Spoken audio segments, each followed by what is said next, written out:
DCB മീഡിയയുടെ പുതിയൊരു വീഡിയോയിലേക്ക് സ്വാഗതം. 2025 ജനുവരി മാസം മുതൽ സംസ്ഥാനത്തെ ക്ഷേമ പെൻഷൻ ലഭിക്കുന്നവർ ശ്രദ്ധിക്കേണ്ട പ്രധാന അറിയിപ്പുകളാണ് നിങ്ങളുമായി ഷെയർ ചെയ്യുന്നത്. വിശദ വിവരങ്ങളിലേക്ക് കടക്കുന്നതിന് മുൻപായി ചാനൽ ആദ്യമായി കാണുന്നവർ സബ്സ്ക്രൈബ് ചെയ്യുക, വീഡിയോ ലൈക്ക് ചെയ്ത് സപ്പോർട്ട് തരിക. ഫേസ്ബുക്കിൽ കാണുന്നവർ പേജ് ഫോളോ കൂടി ചെയ്യുക. ക്ഷേമ പെൻഷൻ വിതരണം 4 മാസത്തെ കുടിശ്ശികയുണ്ടെങ്കിലും 2024 മാർച്ച് മാസം മുതൽ ഈ ഡിസംബർ മാസം വരെ എല്ലാ മാസവും പെൻഷൻ വിതരണം നടത്തുവാൻ ധനവകുപ്പിന് കഴിഞ്ഞിരുന്നു. ഇനി 2025 ജനുവരി മുതൽ പെൻഷൻ വിതരണത്തിൽ ചില മാറ്റങ്ങൾ വരികയാണ്. അതിന് കാരണം രേഖാസമർപ്പണവും മസ്റ്ററിങ്ങുമെല്ലാം നടത്തിയിട്ടും സർക്കാർ ഉദ്യോഗസ്ഥരും അതുപോലെ ആഡംബര കാറുകളൊക്കെയുള്ള ധനാഢ്യരും പാവപ്പെട്ടവർക്കുള്ള ഈ ക്ഷേമ പെൻഷൻ വാങ്ങിക്കുന്നുവെന്ന് കണ്ടെത്തിയതിനെ തുടർന്നാണ്. അതിനാൽ മസ്റ്ററിങ്ങും രേഖാസമർപ്പണവും വീട് കയറിയുള്ള പരിശോധനകളുമെല്ലാം കർശനമാകുന്ന നടപടികളാണ് പുതുവർഷത്തിൽ വരുവാൻ പോകുന്നത്. അനർഹമായി പെൻഷൻ വാങ്ങിയവരുടെ അടുത്ത് നിന്ന് 18% പലിശ സഹിതം തുക തിരികെ വാങ്ങുന്ന നടപടി ജനുവരി മാസം മുതൽ ഊർജിതമാകും. നിലവിൽ പല പഞ്ചായത്തുകളും ജീവിത സാഹചര്യങ്ങളൊക്കെ ഉയർന്ന സ്ഥിതിയിലുള്ള അനർഹരായിട്ടുള്ളവരോട് സ്വമേധയാ പഞ്ചായത്ത് ഓഫീസിലെത്തി പെൻഷൻ റദ്ദ് ചെയ്യുവാൻ അപേക്ഷിക്കുവാനൊക്കെ അറിയിപ്പുകൾ നൽകുന്നുണ്ട്. ഇങ്ങനെയുള്ളവർക്ക് ശിക്ഷാ നടപടികൾ നേരിടേണ്ടി വരില്ലെന്നാണ് അറിയുന്നത്.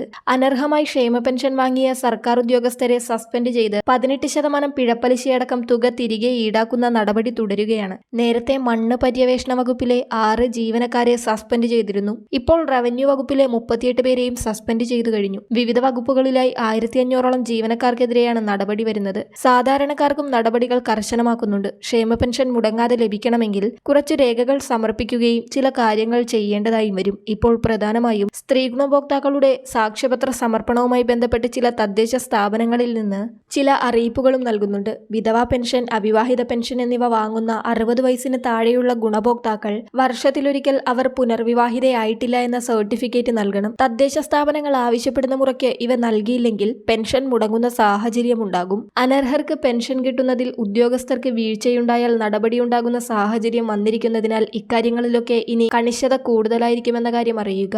60 വയസ്സ് കഴിഞ്ഞാൽ വിധവാ പെൻഷൻ, അവിവാഹിത പെൻഷൻ ലഭിക്കുന്നവർക്ക് പിന്നീട് അവ നൽകേണ്ടതില്ല. അതുപോലെ നിലവിൽ വീടുകളിൽ കൈകളിൽ നേരിട്ട് പെൻഷൻ ലഭിക്കുന്നവർക്ക് 2025 മുതൽ ഫേസ് മസ്റ്ററിംഗ് ഉണ്ടാകുമെന്ന സൂചന വന്നു കഴിഞ്ഞു. എല്ലാ മാസവും ഇത് നടത്തുമെന്നാണ് സർക്കാർ അറിയിച്ചിരിക്കുന്നത്. കൈകളിൽ നേരിട്ട് പെൻഷൻ വാങ്ങുന്നവർക്ക് ഇത് ആരംഭിക്കുന്ന തീയതിയൊന്നും സർക്കാർ ഇതുവരെ പ്രഖ്യാപിച്ചിട്ടില്ല. യഥാർത്ഥ ഗുണഭോക്താവിന് തന്നെയാണ് ഈ ആനുകൂല്യം ലഭിക്കുന്നതെന്ന് ഉറപ്പാക്കുവാനാണ് ഈ പുതിയ നടപടി. സഹകരണ ബാങ്കിലെ ജീവനക്കാർ പെൻഷൻ തുക വീട്ടിലെത്തി വിതരണം ചെയ്യുന്ന സമയത്ത് പ്രത്യേക ഡിവൈസ് വഴി ഫേസ് മസ്റ്ററിംഗ് ചെയ്യുന്നതായിരിക്കും. വീട്ടിൽ പെൻഷൻ ലഭിക്കുന്നവർക്ക് മാത്രമായിരിക്കും ഈ മസ്റ്ററിംഗ് ഉണ്ടാവുക. അക്കൗണ്ടിൽ പെൻഷൻ ലഭിക്കുന്നവർക്ക് ഇത് ഉണ്ടാകില്ല. അതുപോലെ 2025 സാമൂഹ്യ സുരക്ഷാ പെൻഷൻ വാങ്ങുന്നവരെല്ലാം വാർഷിക വരുമാന സർട്ടിഫിക്കറ്റ് സമർപ്പിക്കേണ്ടി വരുന്നതാണ്. 1 ലക്ഷം രൂപയ്ക്ക് മുകളിൽ വാർഷിക വരുമാനമുള്ളവരെല്ലാം പെൻഷൻ പദ്ധതിയിൽ നിന്ന് പുറത്താകും. കഴിഞ്ഞ തവണ പലരും റേഷൻ കാർഡിലെ വരുമാന തുകയൊക്കെ കാണിച്ചാണ് 1 ലക്ഷത്തിൽ താഴെയുള്ള വരുമാന സർട്ടിഫിക്കറ്റൊക്കെ വാങ്ങിയത്. ഇപ്പോഴത്തെ വിവാദത്തിന്റെ പശ്ചാത്തലത്തിൽ 2025 വരുമാന സർട്ടിഫിക്കറ്റ് ലഭിക്കുന്നത് വ്യക്തമായ പരിശോധനകൾക്ക് ശേഷമായിരിക്കും. നിലവിൽ പെൻഷൻ കിട്ടുന്നവരിൽ ഏറ്റവും കൂടുതൽ പേർ അനർഹരായി പുറത്താകുന്നതും ഈ ഘട്ടത്തിലായിരിക്കും. ലക്ഷത്തിലധികം പേർ പുറത്താകുവാൻ സാധ്യതയുണ്ട്. അവസാനമായി 2025 ഓരോ മാസത്തെ പെൻഷൻ കൂടാതെ 4 മാസത്തെ പെൻഷൻ കുടിശ്ശികയായി 6400 രൂപ കൂടി ലഭിക്കുന്നതാണ്.